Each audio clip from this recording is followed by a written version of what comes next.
Book 3. This written in Carnuntum. We ought to consider not only that our life is daily wasting away and a smaller part of it is left, but another thing also must be taken into account, which is that if a man should live longer, it is quite uncertain whether the understanding will remain sufficiently capable of comprehending things, and retain the power of contemplation that strives to acquire knowledge of the divine and the human. For if he shall begin to fall into dementia,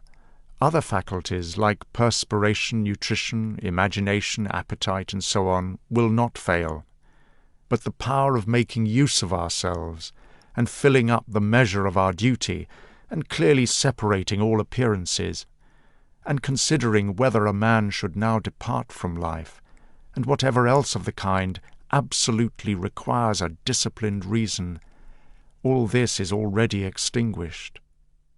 We must make haste, then, not only because we are daily nearer to death, but also because the conception of things and the understanding of them cease first. We ought to observe also that even the unlooked-for things that attend on natural processes contain something pleasing and attractive. For instance, when bread is baked there is some splitting at the surface, and where the loaf cracks open in a fashion contrary to the purpose of the baker's art, it is in some way beautiful and particularly excites the appetite. And again figs, when they are quite ripe, gape open, and in the ripe olives the very circumstance of their being near to rottenness adds a peculiar beauty to the fruit.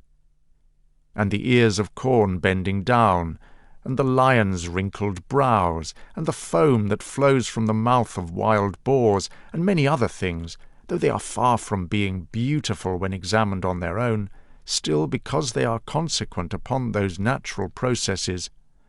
they help to adorn them, and they please the mind, so that if a man should have a feeling and a deeper insight with respect to the things that are produced in the universe,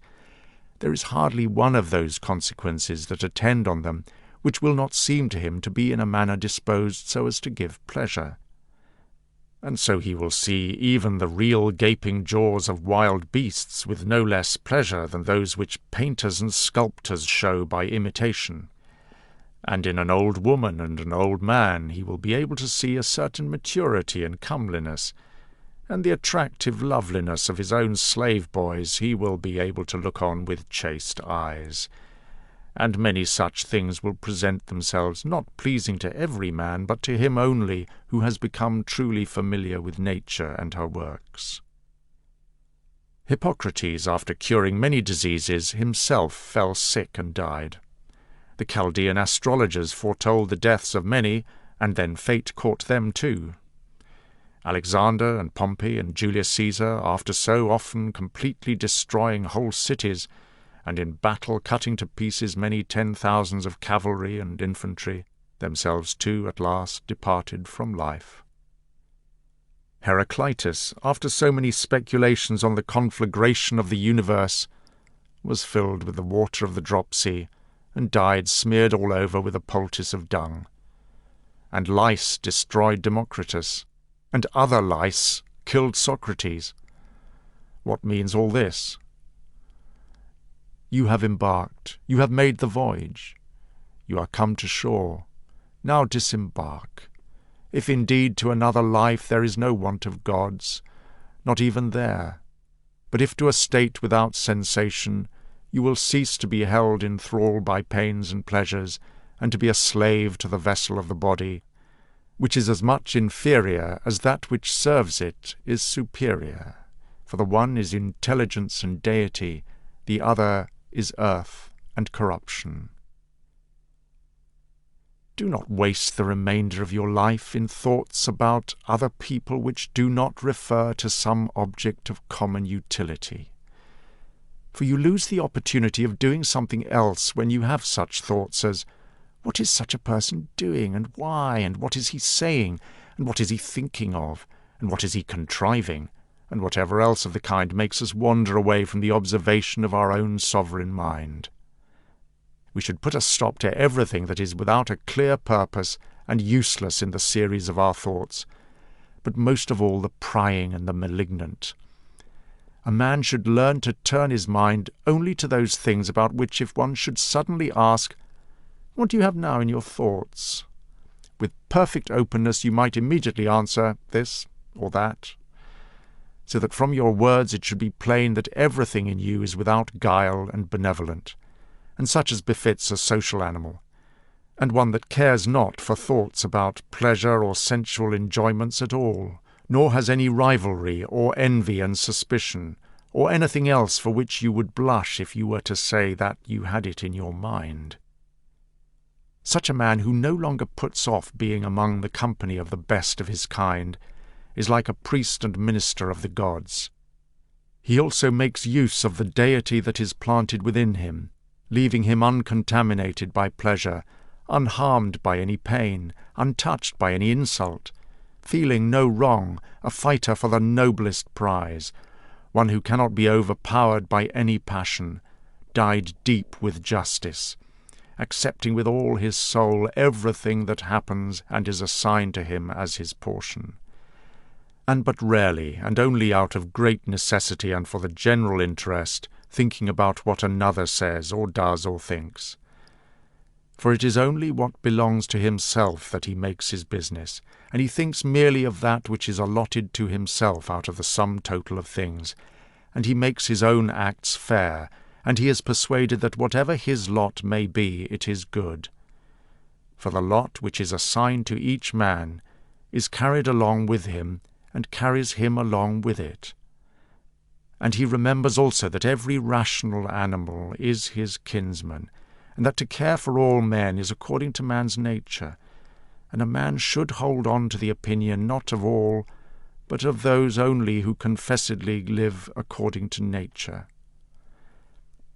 As to those who live not so, he always bears in mind what kind of men they are both at home and outside, both by night and by day, and what they are, and with what men they live an impure life. Accordingly, he does not value at all the praise which comes from such men, since they are not even satisfied with themselves.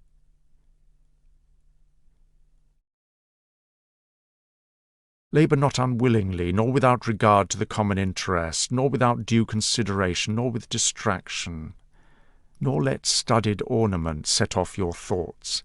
and be not either a man of many words, or busy about too many things. And further, let the deity which is in you be the guardian of the being that you are. A man and of ripe age, and engaged in political issues, and a Roman, and a ruler, who has taken his post like a soldier waiting for the signal which summons him from life, and ready to go, having no further need of either oath of loyalty or the testimony of any man. Be cheerful also, and seek not external help, nor the tranquillity which others may give. A man then must stand erect, not be kept erect by others. If you find in human life anything better than justice, truth, temperance, fortitude, and in a word anything better than your own mind's self-sufficiency, which enables you to do things according to right reason and in the condition that is assigned to you without your own choice, if, I say, you see anything better than this, turn to it with all your soul, and enjoy that which you have found to be the best. But if nothing appears to be better than the deity which is planted in you, which has subjected to itself all your appetites, and carefully examines all your thoughts, and, as Socrates said, has detached itself from the persuasions of the senses, and has submitted itself to the gods, and cares for mankind, if you find everything else smaller and of less value than this, then give place to nothing else. For if you do once diverge and incline to it, you will no longer without distraction be able to give the preference to that good thing which is your proper possession and your own. For it is not right that anything of any other kind, such as praise from the many, or power, or enjoyment of pleasure, should come into competition with that which is rationally and politically or practically good. All these things may seem to afford a temporary small advantage, but then they can suddenly overmaster us and carry us away. You must, I say, simply and freely choose the better, and hold to it. As for the saying, that which is useful is the better, well then, if it is useful to you as a rational being, keep to it, but if it is only useful to you as an animal, turn aside, and maintain your judgment without arrogance. Only take care that you make the inquiry by a sure method. Never value anything as profitable to yourself which shall compel you to break your promise, to lose your self-respect, to hate any man, to suspect, to curse, to act the hypocrite, to desire anything which needs walls and curtains. For he who has preferred to everything intelligence and the guardian spirit within, and the worship of its excellence, acts no tragic part, does not groan, will not need either solitude or much company, and what is chief of all, he will live without either pursuing or flying from death. Whether for a longer or a shorter time he shall have the soul enclosed in the body, he cares not at all. For even if he must depart immediately, he will go as readily as if he were going to do anything else which can be done with decency and order, taking care of this only all through life, that his thoughts turn not away from anything which belongs to an intelligent animal and a member of a civil community. In the mind of one who is chastened and purified, you will find no corrupt matter, nor impurity, nor any sore skinned over. Nor is his life incomplete when fate overtakes him, as one may say of an actor who leaves the stage before ending and finishing the play. Moreover, there is in him nothing servile, nor affected, nor too closely bound to other things, nor yet detached from other things, nothing worthy of blame, nothing which seeks a hiding place. Revere the faculty of discrimination. Whether there shall exist in your sovereign mind any opinion inconsistent with nature and the constitution of the rational animal depends entirely on this faculty, and this faculty promises freedom from hasty judgment, and friendship towards men, and obedience to the gods.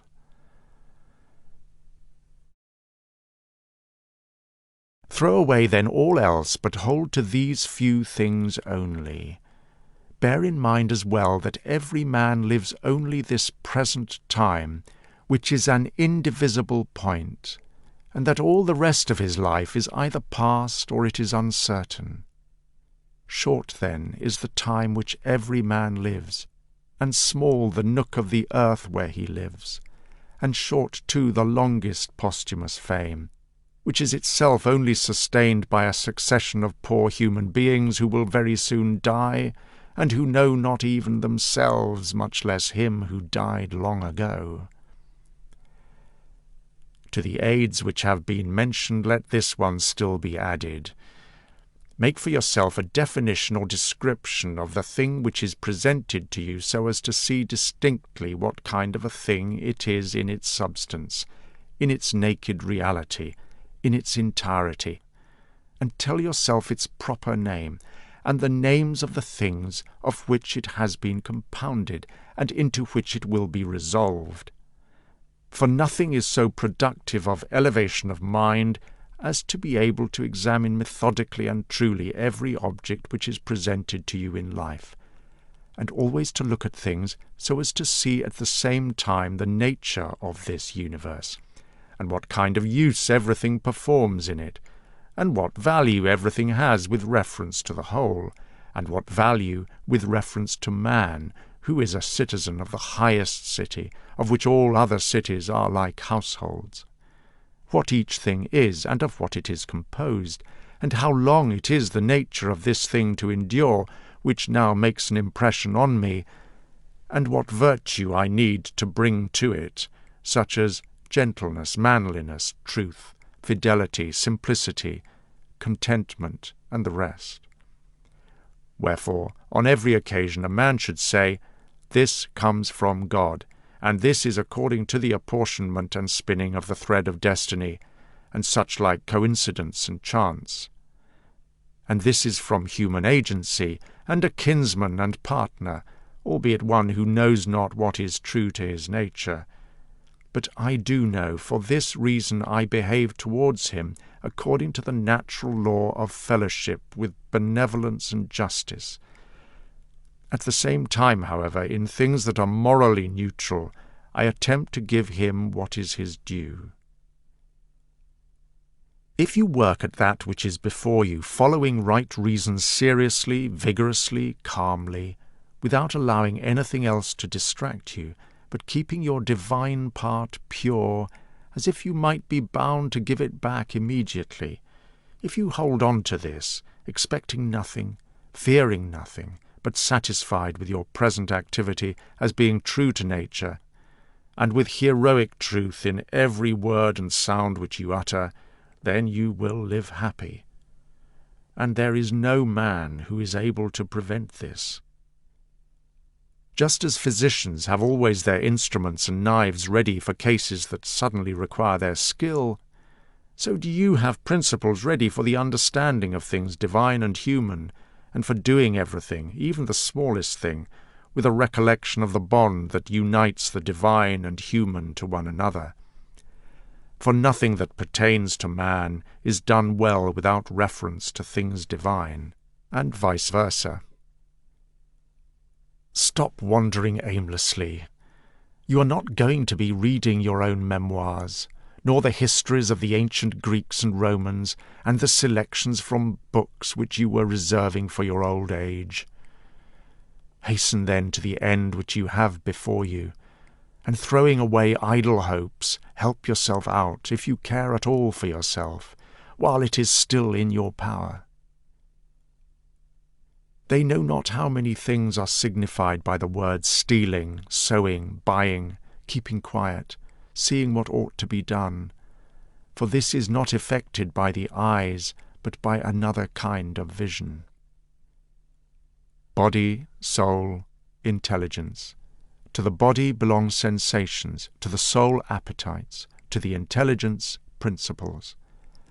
To receive the impressions of forms by means of appearances belongs even to animals.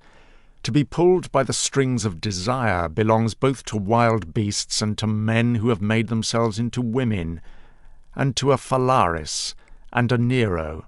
and to have the intelligence that guides to what would appear to be suitable action belongs also to those who do not believe in the gods, and who betray their country and do their impure deeds behind closed doors. If then everything else is common to all that I have mentioned, there remains that which is peculiar to the good man, to be pleased and content with what happens,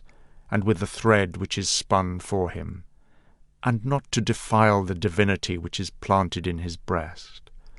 nor disturb it by a crowd of images, but to preserve it tranquil, following it obediently as a god, neither saying anything contrary to truth, nor doing anything contrary to justice. And if all men refuse to believe that he lives a simple, modest, and contented life, he is neither angry with any of them, nor does he deviate from the way which leads to the end of life, to which a man ought to come pure, tranquil, ready to depart, and without any sense of compulsion, perfectly reconciled to his lot.